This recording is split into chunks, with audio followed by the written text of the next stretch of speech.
Estamos aí mais uma vez com o Talk Up. Hoje a conversa vai ser super agradável. Um cara do bem, Marcelo Limão. Seja muito bem-vindo, Marcelo Limão. Deusão, meu irmão, muito obrigado pelo convite. Que Deus te abençoe. Amém. Que Deus conduza esse nosso papo aqui, que ele não sirva só para nós dois, se conhecer melhor, mas que sirva para as pessoas aí que às vezes precisam de uma ajuda, de uma palavra, de um bom ânimo, né? No mundo tão desanimado, tão desesperado, né, irmão? Um abraço. Muito obrigado, viu? Tamo junto. Marcelo, conta um pouco pra gente quem é o Marcelo Limão, a trajetória. Vamos lá. Quando fala Marcelo Limão, geralmente já vai direto pro profissional. Ninguém quer saber do lado pessoal, né? Tem Então, a pessoa por trás, né? vamos falar do profissional. Ah. O profissional, chefe Marcelo Limão. Marcelo Limão, eu tenho 52 anos. A gente tava falando nos bastidores aqui, né? Fazendo um bate-papo aí. Eu cozinho desde os 7 anos, cara. Então, profissionalmente falando, eu comecei mais tarde um pouco, em 96, a trabalhar lá em 1996, fazendo as minhas festas com o meu nome, né? Com a minha marca.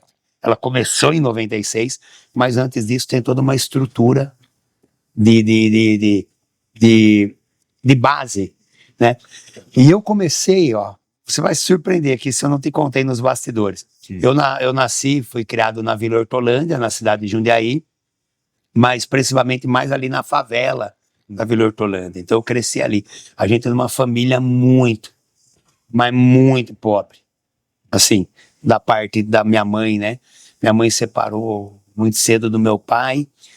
E eu tinha mais os irmãos que já faleceram, né? Meus irmãos faleceram, a gente tem uma vida bem precária mesmo, muito humilde, muito pobrezinha. E eu comecei a cozinhar pegando comida do lixo. Nossa. Então essa pô, como que você começou a cozinhar? Porque a pergunta todo mundo faz, cara, como é que você começou tudo isso, né? Tudo isso, pegando comida do lixo, cara, que da hora, né? Você vê? Então, pegando comida no lixo, nós íamos no resto de feira, a minha mãe pegava eu de domingo e pegava na minha mãozinha, meus irmãos já eram um pouco maior que eu, minha mãe pegava eu pela mão e eu com 5, 6 aninhos de idade, a gente saía batendo de casa em casa, pedindo comida. Era o mercado nosso da semana. Então minha mãe saía fazendo mercado, né? Porque ela cuidando sozinha de 3 filhos. Aí um irmão meu com 16 anos engravidou ainda a namorada dele, nasceu meu sobrinho. Aí pra você ter base, eu com 7 anos de idade, 8 anos de idade, eu já era tio. A minha mãe cuidava do meu irmão, da cunhada e do neto que tinha acabado de nascer, de mim e do meu outro irmão, porque eles eram meio desviadão aí, entendeu, cara? Era a situação que a gente cresceu, eles foram para um caminho não muito correto, né? Não muito adequado, caminho que destrói a vida de qualquer pessoa. E eu comecei a minha carreira, o meu ofício de chefe de cozinha, o meu primeiro contato com a comida. Eu esqueci, devia ter trazido o livrinho. Vocês lembram daquele almanaque da União? Pode falar a marca aqui daquela União, marca de açúcar. E a gente juntava as embalagens do café, do açúcar e trocava por um almanaque de aspiral que tinha receita. Então, foi assim, eu encontrei esse aspiral, eu já sabia ler com 7 anos de idade, né? Eu tinha acabado de me curar de uma enfermidade mental, eu tive meningite quando nasci em 74, teve um surto de meningite, e aquilo me deixou com uma sequela neurológica. Na época, eu falo assim, ó, minha mãe era uma mãe de uma criança retardada mental, que era o termo que se usava, que eu tinha problema mental. O meu irmão do meio era homossexual, e o meu outro irmão mais velho, alcoólatra. Meu Deus, que fardo, hein? Não fala assim, tá falando do açúcar? Minha mãe, né? Então você imagina, aí minha mãe tentou de tudo, rapaz, me levou. Eu falo que assim, minha mãe levou desde centro de Umbanda, espiritismo, Catedral de Nossa Senhora Aparecida vestido de anjinho, até que um dia ela me levou numa igreja chamada Deus é Amor, lá em São Paulo, de um cara que chamava Davi Miranda. Missionário Davi Miranda. E lá, quando eu entrei, minha mãe falou que eu comecei a revolução. Precisou de 5 homens para levar lá. Ela falou que a igreja tem umas 3.000 pessoas. Ele falou, todo mundo dobrou o joelho e começou a... Ela não entendia nada, Ela falou assim, ó, começaram a falar. Ela não sabia o que era aquilo. Falou, eu era ignorante nesse aspecto. Ela falou, e começaram a falar. Ela falou, e eu dormi, quando terminou aquele negócio que ela tinha visto lá, o cara estava lá na frente, que era o Davi Miranda, o missionário Davi Miranda, ele falou assim, ó, joga todos os remédios desse menino fora, que Deus curou ele hoje. Rapaz, nunca mais tomei nenhum remédio, nunca mais tive uma crise neurológica na minha vida. E aprendi a ler logo rapidinho. Fiquei ligeiro assim, sabe, cara? A mente mudou. Será que o Davi Miranda sabe dessa cura, Marcelo? Sabe desse... Não, ele faleceu, né? Ele sabia, né? Ele era ousado demais, né? Ele curava tudo isso aí, mas a gente nunca teve possibilidade de contar esse testemunho lá na igreja dele, pra ele, nada. Né? E aí seguimos a vida. E aí eu aprendi a ler, achei, voltando à questão, achei fascículo, esse almanaque, e vi aquelas comidas gostosas, aquelas coisas boas. Ilustração, né? Na verdade. A ilustração que não tinha, né? Uns almanaque com foto, né? Todo mundo tem aqueles livrinhos de receita da avó escrito, mas a fotografia foi os primeiros que saiu. Rapaz, quando eu vi aquilo, a boca enchia o mar d'água.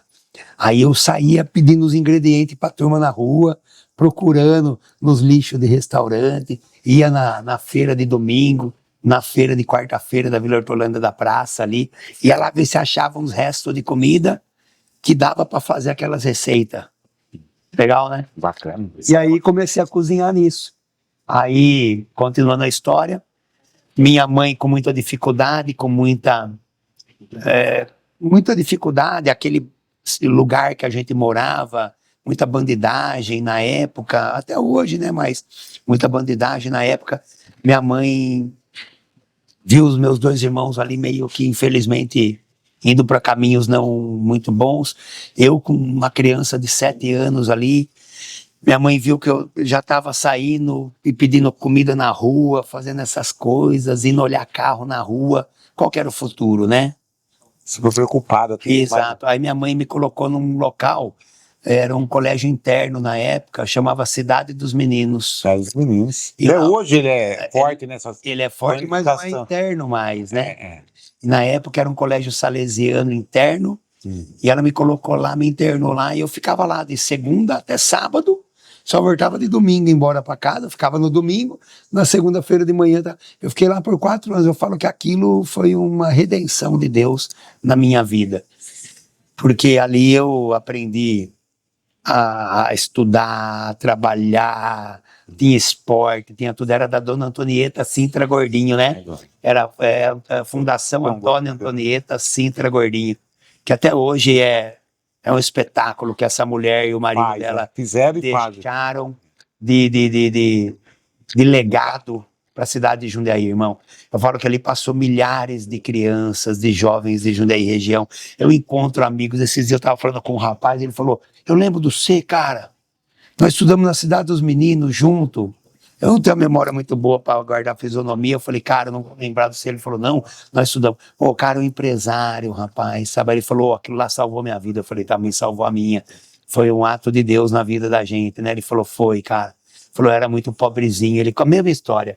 Ali era um conjunto de crianças e jovens, né? Crianças até 10, 12, 11 anos de idade, com o mesmo perfil. Uma família desestruturada, um local desestruturado, uma vida precária, sem muitas provisões. Lá nós tinha café da manhã com aqueles pãozão, um copo de leite todo dia. Já era melhor, né? Era muito melhor. Tinha almoço, tinha jantar. Chegou a cozinhar lá, não? Mas... Não, lá não. Mas eu trabalhava, ajudava na cozinha, mas não cozinhava, né? Porque muito pequeno ainda. É pequeno, não podia profissionalmente isso. Profissionalmente mesmo, quando eu saí da Cidade dos Meninos em 85 para 86, eu estava com 12 anos de idade. Aí que veio o nome Limão. Limão não é sobrenome, né? Veio o apelido. Eu achava que era. Não é. O nome Limão é um apelido que os meninos da Hortolândia, quando eu saí da Cidade dos Meninos, voltei para a escola ali na Vila Hortolândia, aí eu tava com aquela característica de menino quieto, menino comportado, né? E a rapaziadinha, você já sabe, né? Acelerado no último. Acelerado no último. E eu ficava junto com ele, mas não me comportava igual. Aí eles, você é meio azedão, me deram os malucão lá, me deu o apelido de limão. Eu falei, eu não vou discutir com esses malucão, não, né? Deixa quieto, vocês estão achando quem sou eu para contra ele? Toma um croque deles aí. E aí ficou limão. E aí eu comecei a trabalhar na área de cozinha. Primeiros trabalhos que eu fiz, o espetinho Leone. Tinha o churrasquinho Leone do Atílio, aqui na região, muito forte, por sinal. E aí a minha mãe já estava trabalhando nele, de final de semana como freelance, e aí eu ia fazer churrasco. Aí eu era trabalhador, rapaz, gostava do negócio. Aí os marmanjos, quando via que eu trabalhava, largava eu. 2 fileiras de churrasqueira aqui, fumaça pegando os olhos, eu ali, ó, moral da história. Ali eu aprendi a fazer churrasco bem feito mesmo. Raizão, aquela coisa, né? E aí aí os amigos chamavam pra fazer, vamos fazer um churrasco, e eu faço.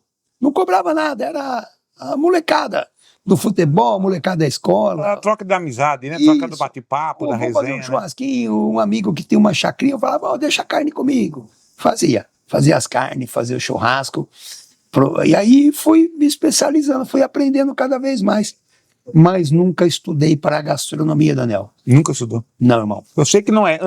Você começou a ir nesse churrasco e começou a dançar também, né, Marcelo? Isso. Você foi, assim, a minha dúvida, eu sei que você é professor de dança. Fui. Ou instrutor? Fui. Professor ou instrutor? Professor de dança, né? Porque Mas você estudou? Você estudou? Não, também não. Autodidata? Era feinho. Você precisava chamar a atenção de uma forma ou outra. Precisava chamar a outra. atenção das meninas, precisava ter uma namoradinha.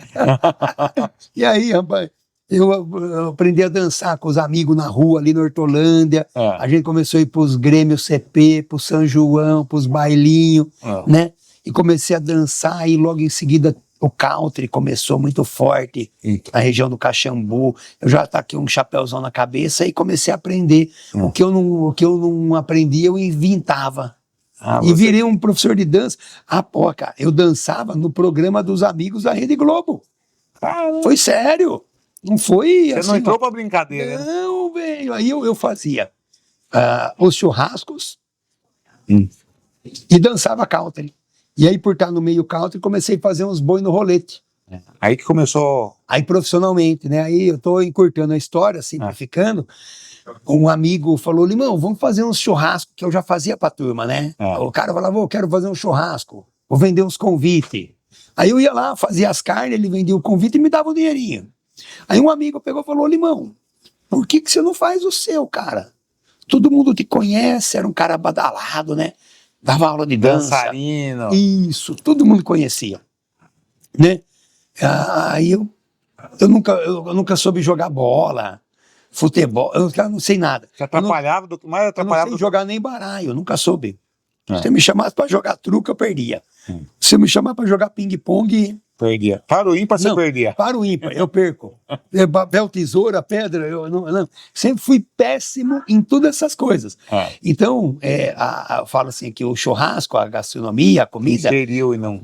É porque a gente ia para um churrasco com os amigos, ia para algum lugar, e eu não sabia jogar nada, e os homens gostavam de quê? Ficar jogando. Aí o que eu fazia? Eu ficava cozinhando e fazendo a comida e a carne enquanto eles jogavam a bola. E quando terminava o futebol... Você era o mais requisitado.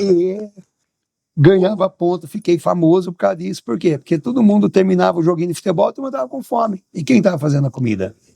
Marcelo Limão. Né? E depois que a turma comia, as meninas queriam fazer o quê? Ficar dançando. Quem que dançava? O Nilton e o Agradável, rapaz. Eu peguei as duas coisas ali, boa, né? Os amigos ficavam felizes comigo e as meninas ficavam felizes comigo, que eu dançava, ensinava a turma a dançar. E fui ensinando a turma a dançar. E em 96, esse amigo meu, Zé Otávio, pai do Cris. Pai do Cris, que nos apresentou. Cara, o Cris é fantástico. Do doutor Cris Denuti. Cara, fantástico. Um abraço pro Cris. Um abraço, Cris, um abraço. Meu irmão em fé, né? É cristão conosco na igreja nossa lá. O Cris é uma pessoa extraordinária. Extraordinário, né? Então, um beijo, Cris. E o pai do Cris, aí a gente foi fazer. Ele falou, vamos fazer um negócio junto aí, um boi no rolete com o seu nome. Rapaz, fizemos em junho de 96, 30 anos está fazendo agora. 3.000 pessoas nós colocamos. Começou grande já, hein? Já começou explodindo.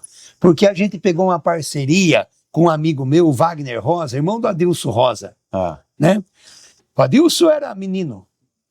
molecão ainda. Aí eu e o Wagner Rosa, junto com o Eliseu do Sindicato dos Metalúrgicos. O Eliseu ajudou nós, patrocinou o Sindicato dos Metalúrgicos. Já começamos assim. Começou Com grande. patrocínio do sindicato, com auxílio do Wagner Rosa, que hoje ele é dono da segunda maior gráfica de Bíblia do Brasil. O Adilson, né? O Adilson, mas é do Wagner, né? Do irmão dele. Ah.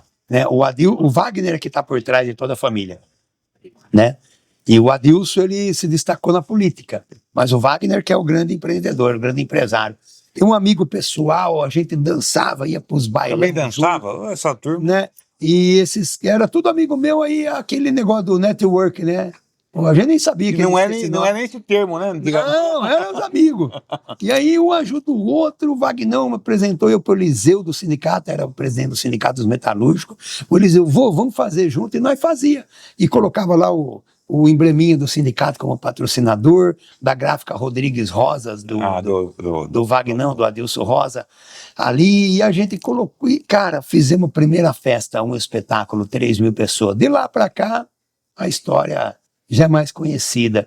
A gente começou a fazer os boi no rolete, aí a turma contratando, e começamos a crescer, mas eu migrei para um ramo de casamento, que aí foi onde eu estourei, explodi mesmo, que aí tem muita história depois, né?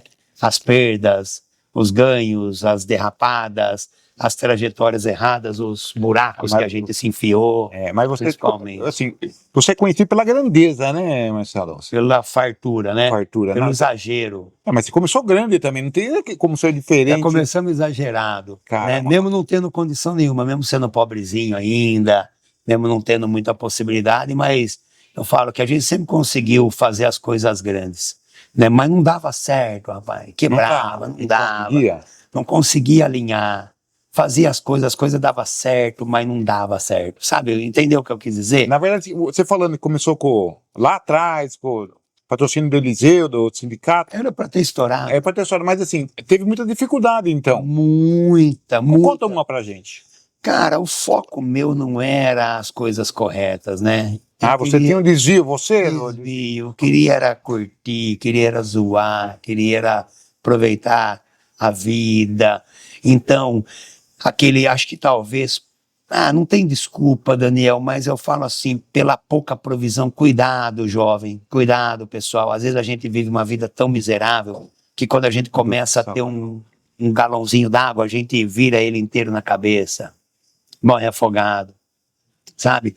Então eu falo que eu morri afogado nos meus próprios desejos, nas minhas próprias menções do que eu achava que as coisas eram. Então, pela falta de provisão, nunca tinha tido nada, de repente começa a ganhar o dinheirinho, consegue comprar um carro, consegue ter um negócio, consegue ter umas coisinhas. Aí eu, aproveitava. Curtição, mulherada, né? Badalação. Então, assim, eu falo que a falta a falta, quando eu comecei a ter, eu não sou... Estragou você. Eu. Um pouquinho a mais que você teve aí. E essas coisas demoram pra você achar o rumo de novo, meu irmão. Isso, quantos anos você tinha, mais ou menos? Cara... 96 que começou. Isso aí eu saí da favela com 21 anos. Eu saí da favela com 17 anos de idade. Saí dessas condições. Aí fui morar sozinho, fui tentar trabalhar. Aí arranjei uns empregos, fui morar em Ribeirão Preto, fui morar em Porto Alegre. Caí no mundo. Aí voltei, não deu certo, deu uma quebrada, voltei. Arranjei um emprego na Krupp, na época. Eu achei que... Você tem carteira assinada? Carteira assinada, eu fiquei uns 15 anos de carteira assinada. Arranjei emprego na Krupp, aí eu trabalhava na Krupp, aí eu montei uma desentupidora, fazia boi no rolete e dava aula de dança. Olha, cara, comecei a ganhar muito dinheiro, comecei a ganhar um bom dinheiro. Consegui em 95 comprar um cadete branco GSI conversível. Era qualquer luxo do momento. Quem que tinha? Você vê como eu dei certo. Quando eu cheguei nesse patamar, aí desandou a vida. Aí eu comecei a torrar. Velho, pode falar? Não tem dinheiro nesse mundo que segure um desvio de comportamento de alguém. Você pode ser um jogador de futebol, ter milhões. Se você entrar... Esses dias eu estava vendo uma reportagem aí, eu não sei, aquele jogador de futebol que foi pra um tal do Big Brother, eu não vi a participação dele, mas não teve um jogador de futebol que foi Edilson, eu acho, o Edilson Capetinha. Capetinha, e ele falou que perdeu tudo. Ah, bastante. Que na verdade você não tem estrutura. Ele falou assim, cara, eu perdi tudo que eu ganhei no futebol. Então nós estamos falando de muito dinheiro. Ele falou, eu perdi por causa de quê? Más amizades, más comportamentos, gastar tudo nas noitadas, nas curtição. Você entendeu, cara? Eu acho que assim, ó, Marcelo, eu sei que teve uma mudança, que é nítido essa mudança. Na verdade, foi sua esposa que entrou na sua vida, foi Deus, entrou tudo num conjunto só. Cara, continuando a história, a gente se perdeu. Voltei pra favela. Minha mãe morava na favela com meus irmãos lá. Voltei pra favela, perdi tudo. Perdi tudo. Quando eu cheguei na casa da minha mãe estava morando ali na Miazaço, nessa época. Eu cheguei com uma sacolinha do Russi, No mercado. do mercado Russi. Tinha uma calça e uma camisa lá dentro, uma camiseta branca e uma calça de jeans Delavé, aquele jeans claro. Eu tava com a calça jeans do corpo e uma camiseta do corpo e uma bota furada e um chapéu. Eu cheguei na casa da minha mãe com 24 anos de idade, 23 anos de idade. Foi muito rápido, irmão. Em 3 anos eu perdi tudo. Desgracei minha vida. Fui, fiquei ali um tempinho, aí voltei pro mercado de trabalho, tinha perdido emprego de CRUP, essas coisas todas, voltei pro mercado de trabalho, comecei a trabalhar novamente em empresa, na Itaú Tractor Landrone, lá em Atibaia. Aí comecei a reestruturar, aí a Mônica apareceu na minha vida, eu tinha 28 anos de idade. Sua esposa. Eu tinha 28 anos de idade, quando a Mônica apareceu na minha vida, num aniversário meu, só que eu já estava na farra de novo. Eu tinha conseguido me estruturar, tinha voltado pra farra. Tava fazendo um churrasco de aniversário, um amigo meu, nós tava em 4 amigos. Uma moça, amiga nossa, ela é fazendeirazinha, ali deu um boi, o amigo meu deu toda a estrutura, né? Tiago Fratelli, lembro, é meu irmão até hoje, Tiagão. Ele deu a estruturazinha ali, um outro amigo fazendo aniversário deu a chácara, né? E a Mônica apareceu naquela festa convidada por umas amigas nossas. Ficou 10 minutos, eu lembro da Mônica chegando, assim, ó, da roupa que ela tava, como se fosse hoje. Me apresentei para apresentar ela para mim, que eu era aniversariante, né? Ela ficou 10 minutos, aí depois ela veio contar para ela, falou, quando eu cheguei lá, vi aquela bagunça toda, ela falou, saí. Depois eu fui reencontrá-la em agosto, eu gravo as datas. Eu faço aniversário dia 20 de julho, conheci a Mônica dia 28 de julho, que foi quando nós fizemos o meu aniversário, no dia 28 de julho. No dia 17 de agosto, menos que um mês depois, umas amigas minhas que eram amigas dela, que se tinha apresentado, trabalhavam com ela. Fui no aniversário dessas meninas, ela estava lá. Ali a gente conversou, se conheceu melhor de lá para cá, meu irmão. Nunca mais desgrudou. Não, eu falei assim, cara, eu vou ter que Mudar, ou perco. ou vou perder essa moça aí. Mas eu comecei a mudar na questão profissional, na questão de comportamento, mas a gente ficou 10 anos juntos, tivemos a nossa filha, a Júlia, né, que hoje está com 22 anos, a Júlia nasceu em 2004. Essa que tá seguindo os passos do pai ou não? Seguindo os passos do pai. A Mônica tinha um filho, o Arion, ele tinha 10 anos, o Arion também segue os nossos passos, cuida do buffet para mim, é meu filho, o Arion não tinha pai, né? Então eu conheci a Mônica, ela era uma jovem, linda, educada, que tinha dedicado os 10 anos da vida dela, os últimos 10 anos de vida dela para ficar em casa, trabalhando e cuidando do filho, sozinha. Quando eu conheci, eu falei, aí o Arion se tornou meu filho, nasceu a Júlia, mas ainda assim a vida muito conturbada, aí eu saí da favela, arranjamos uma casinha para morar, a vida muito conturbada, as dificuldades, eu não tinha estruturado uma vida para ter uma família. Aconteceu. E nós ficamos 10 anos juntos, até que um dia a gente se separou. A gente se separou. Nessa separação, eu já fui buscar os caminhos errados de novo, né? Que era o que eu tinha na memória. E a Mônica foi buscar, aí entra a mudança de trajetória nossa, de 15 anos atrás. Fazem 25 anos que eu tô com a Mônica. A Mônica lembrou de uma amiga dela, que ela atendia no salão de beleza, salão de cabeleireira, ela ligou para amiga dela, a Sônia, do Rubens, pastor Rubens, falou: Sônia, ele foi embora, ele separou de mim, como é que eu vou fazer agora? Um filho, adolescente, jovem, uma filha de 7 anos de idade, como que eu vou, o que vai ser da minha vida? A gente ainda não conquistou nada, nada deu certo, tentamos tantas coisas e nada deu certo ainda. E aí ela pegou e falou: Mônica, vai ter um culto na nossa igreja amanhã, vai lá, a gente conversa, se apresenta, você se aconselha com o pastor. Aí a Mônica foi. Um mês depois nós estávamos juntos, eu estava indo para a igreja. O poder da oração. O poder da oração, da intercessão. Eu falo que se alguém orou um dia, minha mãe orou bastante, meu pai também, né? Meu pai morreu na congregação. Quando meu pai se separou da minha mãe, eu era muito pequeno, meu pai foi para a congregação e meu pai nunca mais casou. Até o último dia de vida dele, que eu cuidei dele até o último dia de vida. Eu falo que Deus colocou meu pai sendo cuidado por mim ali na cama, dando banho nele, cuidando, até perto dos 80 anos dele ali. Deus colocou meu pai ali naquela circunstância para ver, estar dentro da minha casa e ver que as orações dele tinha surtido efeito. Tinha dado efeito, tinha dado resultado. Você entendeu? E aí eu fui para a igreja, a minha conversão, a minha entrega para Cristo foi imediata. Eu não pensei 2 vezes, Daniel. Quando eu olhei ali, eu avaliei toda a minha vida, eu falei assim, ó, sem Jesus eu já conheço o que a vida é. Eu nem acreditava tudo isso, mas eu falei assim, ó, na dúvida faça.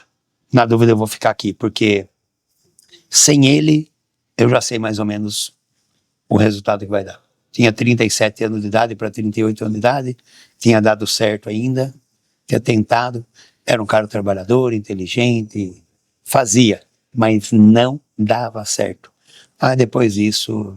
Mas hoje você faz as festas, assim, que a sua esposa chegou e viu, você continua fazendo a festa, você não se mistura mais, é isso? Exatamente, aí eu fui focando.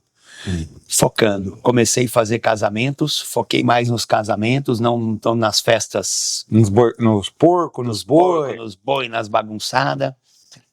Foquei nisso, pedi para Deus, falei: Senhor, eu quero trabalhar 1 dia, 2 dias por semana, quero ficar rico. Pedi para ele, fiz um pedido ousado, falei: não sei se o senhor vai abençoar nisso, mas eu quero ficar rico, quero trabalhar só 1, 2 dias por semana e o resto dos dias eu quero dedicar à minha família, quero me dedicar ao Senhor, quero me dedicar para as pessoas. A minha vida... Escutou. Ele falou, acho que foi do agrado dele, aquele pedido. Às vezes fazer a oração certa, né? A Bíblia fala, né? Orais e não alcançais que pedis mal, né? Então eu fiz um pedido completo, foi muito específico na minha oração, sabe? E aí eu acho que deu certo, mesmo na minha ignorância daquela época, não tinha tanto conhecimento da palavra, tanto entendimento espiritual, não sabia nem direito o rebuliço que estava acontecendo na minha vida, mas eu acho que o Espírito Santo, ele botou essa oração na minha mente e eu... Ele foi e falou. Pronunciei, falei ela e ela foi de agrado e Deus transformou a nossa história, né? É bonita história, né, Marcelo? Muito bonito ver você falando de família também, porque o poder da família também, né? Aí é o principal, né? É o principal. Na verdade, assim, é uma empresa familiar também, né? Hoje o Machado de Mão se transformou numa empresa onde emprega e vivencia, né? Tá todo mundo perto, todo mundo junto. Exatamente, né? Eu falo que Deus, ele foi bom, cara, Deus foi bom. Ele me fez ser profissional, próspero e conhecido e reconhecido naquilo que, com 7 anos de idade, eu comecei a fazer espontaneamente por uma necessidade. Poucas pessoas, né, Daniel, que têm esse privilégio, né? É muito bonito. Eu só tenho a agradecer a Deus e a tudo que a minha vida surgiu mesmo, e principalmente pelos caminhos errados que eu tomei. Não contei todos os detalhes, não entramos em detalhes aqui, mas todos os caminhos errados que eu tomei, e ainda assim eu falo que eu não tenho mérito nenhum. Foi 100% ele mesmo. Marcelo, eu acho que seu testemunho é muito forte. Vou deixar até o convite já, para você vir contar mais dessas festas que você. Porque você fez artista, não é só casamento. Você faz ainda alguma coisa? Você faz. Eu queria que você. Porque tem muita gente nos assistindo aí, Marcelo, que tá na dúvida, que não tem Deus, que não acredita no relacionamento, porque hoje tá difícil um relacionamento. Tá difícil. É. Daniel, tudo nessa vida, de tudo nessa vida, eu falo que nós temos 3 pontos principais. Essa câmera que tá me filmando, focando em mim, né? É. Eu vou falar para essas pessoas, ó. Foca em 3 coisas. É difícil a gente pensar em toda o macro dessa vida. Foca em 3 coisas. Escolha um Deus que você vai servir. Escolha certo esse Deus. Escolha de maneira correta esse Deus. Todo mundo tem um Deus. Alguns é o dinheiro, outros é o trabalho, alguns é Jesus, outros é o Buda. Então, escolha o seu Deus e escolha corretamente, porque se você escolher esse Deus errado, a quem você vai servir? O Deus é aquele a quem você vai servir. Nessa vida nós nascemos para um propósito, servir, servir, gente. Então escolha um Deus que você vai servir, escolha o cônjuge, a sua esposa, o seu marido, que você vai se dedicar e servir a ele, em família. Escolha uma função, escolha um ofício. Qual é a profissão que você vai usar para servir ao próximo? 3 escolhas, Daniel. Aí. Comece e não pare nunca mais. Escolha o seu cônjuge e nunca mais troque. Escolha a sua profissão. Você pode ser um pipoqueiro, mas se você começar a estourar pipoca e nunca mais parar, você vai ter sucesso na vida, vai criar seus filhos, vai conseguir prosperar. Não interessa o que você faz. Você pode ser um médico ou um pipoqueiro. Somente faça para servir ao próximo. Comece e nunca mais pare. Esse é o livro de receita do Marcelo Limão. É. Começar é uma receita. Você não tem que começar e terminar? Porque se você desligar o forno antes, o que acontece com o bolo? Murcha. Desanda. Se você pegar a carne e assar mais ou assar menos, ela não fica boa. Salgar ou não salgar? Por tempero demais? Então tempero. comece e termine. Se você pôr um arrozinho para cozinhar e não deixar ele terminar de cozinhar, ele fica duro. Então, entenda o tempo das coisas. As coisas nessa vida, essas 3 escolhas, o seu casamento, a sua vida com Deus, com Cristo e a sua vida profissional, você tem que se dedicar integralmente e perpetuamente até o seu último dia de vida para essas 3 coisas. Só isso, Daniel. Qualquer pessoa que começa algo e não pare, ela alcança ou não alcança o resultado? Se ela começar algo negativo e ela não parar de fazer aquilo, ela não alcança um resultado? E se ela começar algo positivo e ela não parar, ela também não alcança o resultado? O segredo talvez esteja em começar e não parar. Esse é o Marcelo Limão. Marcelo, agradecer o bate-papo, conheci muito mais você.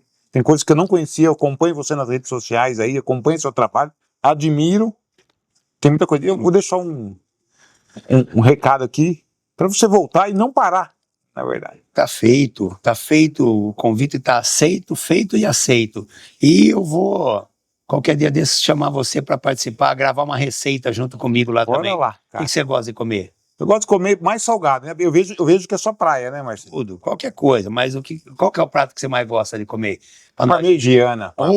Eu não fiz a receita do parmegiana ainda. Pronto, já se reserva. Você gosta de parmegiana de frango, de carne ou o tradicional italiano, que é o de melanzane, que é o de berinjela?